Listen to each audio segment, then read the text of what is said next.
Good morning everyone. आज हम चर्चा करेंगे कंपनी के पार्षद सीमा नियम में कंपनी के सदस्यों का दायित्व अथवा दायित्व वाक्य के बारे में।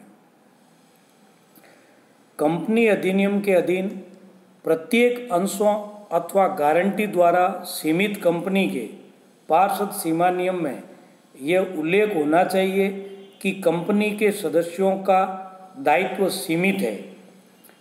कंपनी के पार्षद सीमा नियम के दायित्व वाक्यों में यह स्पष्ट किया जाना चाहिए कि कंपनी के सदस्यों के दायित्व का स्वरूप किस प्रकार का है, अर्थात उनका दायित्व अंश सीमित है अथवा गारंटी सीमित है।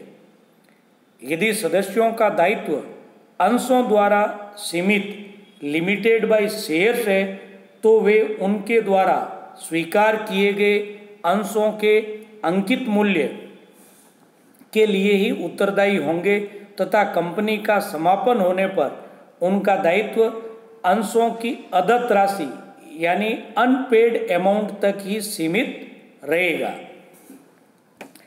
गारंटी द्वारा सीमित कंपनी की दशा में पार्षद सीमा नियम में यह उल्लेख रहता है कि कंपनी के समापन पर सदस्यों का दायित्व अथवा ऐसे व्यक्ति जिनकी सदस्यता को समाप्त हुए 1 वर्ष से कम का समय हुआ है उनके द्वारा दी गई गारंटी राशि तक सीमित होता है। इसका प्रभाव ये होता है कि यदि कंपनी का समापन होता है तो प्रत्येक सदस्य कंपनी के ऋणों और दायित्वों का भुगतान करने के लिए कंपनी की संपत्ति में अधिक से अधिक केवल निर्धारित राशि तक अंशदान देने के लिए बाध्य होगा, किंतु समापन की लागत, प्रभार एवं व्यय आदि का भुगतान करने के दायी होंगे।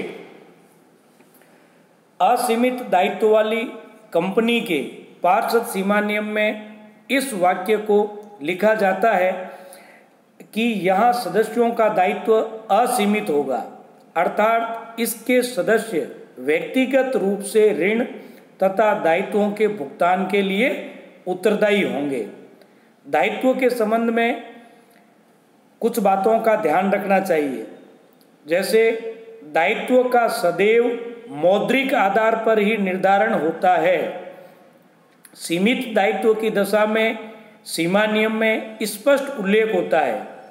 दायित्व का भुगतान का प्रश्न कंपनी के समापन पर ही उत्पन्न होता है। किसी भी प्रकार के दायित्व का न होना अधिनियम द्वारा मान्य नहीं है।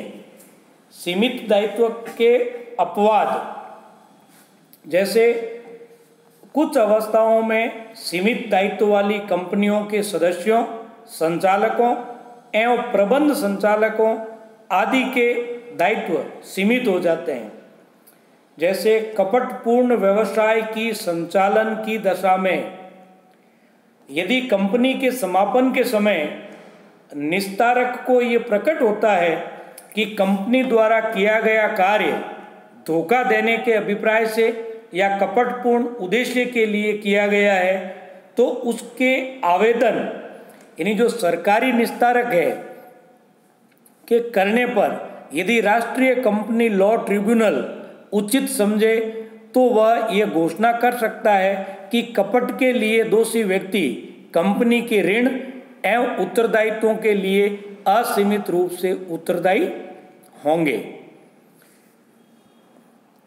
नेक्स्ट है कंपनी की पूंजी अथवा पूंजी वाक्य, यानी जो सीमा नियम में इस वाक्य में जो कंपनी की पूंजी या पूंजी वाक्य, इसमें क्या होगा, तो कंपनी अधिनियम के अनुसार असीमित दायित्व वाली कंपनी को छोड़कर एक अंश पूंजी वाली कंपनी के पार्षद सीमा नियम में अंश पूंजी की उस राशि का उल्लेख करना आवश्यक है जिससे कंपनी का रजिस्ट्रेशन होने वाला हो तथा उसका निश्चित राशि के अंशों में विभाजन का विवरण देना आवश्यक होता है। सीमा नियम का प्रत्येक हस्ताक्षरकर्ता कम से कम एक अंश अवश्य लेगा और अपने नाम के सामने अपने द्वारा क्रय किए गए अंशों की संख्या का विवरण भी लिखेगा। अंश पूंजी को समता अंशों एवं पूर्वाधिकार अंशों में विभाजित किया जा सकता है, लेकिन ये ध्यान रखना चाहिए कि कोई भी कंपनी अपने सीमा नियम में अंकित अधिकृत पूंजी जो ऑथोराइज्ड कैपिटल है उससे अधिक राशि में पूंजी का अंकित संख्या से अधिक संख्या में अंशों का निर्गमन नहीं कर सकती है। भारत तथा कुछ अन्य देशों के कंपनी अधिनियम इन दो बातों के संबंध में पूर्णतया शांत है।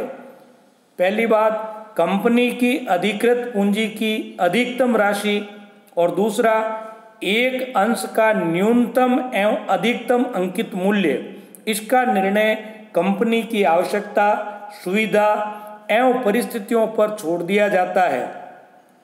कंपनी जितनी राशि की पूंजी से अपना रजिस्ट्रेशन कराती है उस राशि के अनुसार ही रजिस्ट्रेशन शुल्क देना पड़ता है।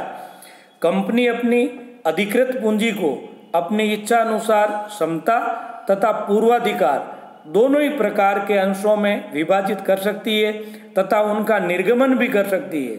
बिना अंश पूंजी वाली कंपनी को यह वाक्य लिखने की आवश्यकता नहीं होती है। नेक्स्ट है अभिदाताओं का विवरण अथवा संघ एवं हस्ताक्षर वाक्य। कंपनी के पार्षद सीमा नियम का यह अंतिम वाक्य है जिसके अंतर्गत कंपनी के अभिदाताओं का विवरण होता है। सीमा नियम के इस विवरण को संघ वाक्य के नाम से पुकारा जाता है। प्रत्येक सार्वजनिक कंपनी के समामेलन के लिए कम से कम 7 तथा निजी कंपनी के लिए कम से कम 2 व्यक्तियों का होना आवश्यक है। जब कंपनी का समामेलन कराया जाता है तब इन कंपनियों को निम्न घोषणा करनी होती है।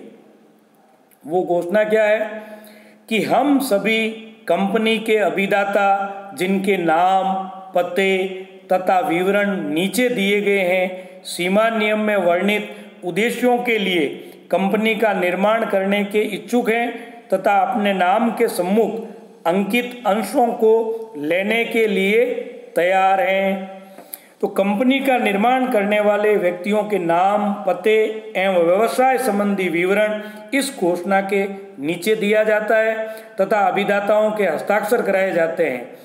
उन्होंने जितने अंश कंपनी के क्रय किए हैं उनकी संख्या भी नाम के सामने लिख दी जाती है।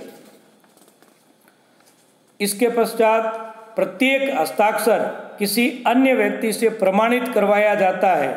सदस्य परस्पर हस्ताक्षरों को प्रमाणित नहीं कर सकते हैं। हस्ताक्षर प्रमाणित करने वाले व्यक्ति के भी नाम, पते और व्यवसाय आदि का विवरण लिखना होता है। आजकल एकल व्यक्ति कंपनी कंसेप्ट है और 2013 के बाद में एकल व्यक्ति कंपनी भी अस्तित्व में आ गई है। तो उस संबंध में भी यह उल्लेख है कि एकल व्यक्ति की दशा में उस व्यक्ति का नाम जो सदस्य की मृत्यु के बाद कंपनी का सदस्य होगा। यानी अभिदाताओं, हस्ताक्षरकर्ताओं के जो दायित्व है उसमें पार्षद सीमा नियम के अभिदाताओं में उसके निम्नलिखित दायित्व हो सकते हैं, जैसे क्रय किए गए अंशों की राशि का भुगतान करना तथा कम से कम 1 अंश लेना अनिवार्य है, सीमा नियम पर हस्ताक्षर करना, सामान्य सभा के संचालकों की नियुक्ति के पहले तक संचालक के रूप में कार्य करना, अंतर नियमों की अनुमति की दशा में कंपनी के प्रथम संचालकों की नियुक्ति करना, अंतर नियमों पर हस्ताक्षर करना और समामेलन हेतु आवश्यक कार्यवाही करना। यदि मिथ्या वर्णन के आधार पर पार्षद सीमा नियम पर हस्ताक्षरकर्ता के हस्ताक्षर लिए हैं तो वह अपने अभिदान को रद्द नहीं कर सकता है। इस तरह से कंपनी का जो पार्षद सीमा नियम है उसमें नाम वाक्य, स्थान वाक्य, उद्देश्य वाक्य और जो विभिन्न जो वाक्य है, कंपनी के सदस्यों का दायित्व वाक्य, पूंजी वाक्य, अभिदाताओं का विवरण, संघ हस्ताक्षर वाक्य और एकल व्यक्ति की दशा है तो उसमें मृत्यु के बाद जो सदस्य होगा उसका नाम उसमें लिखना होता है। आज के लिए इतना ही। धन्यवाद।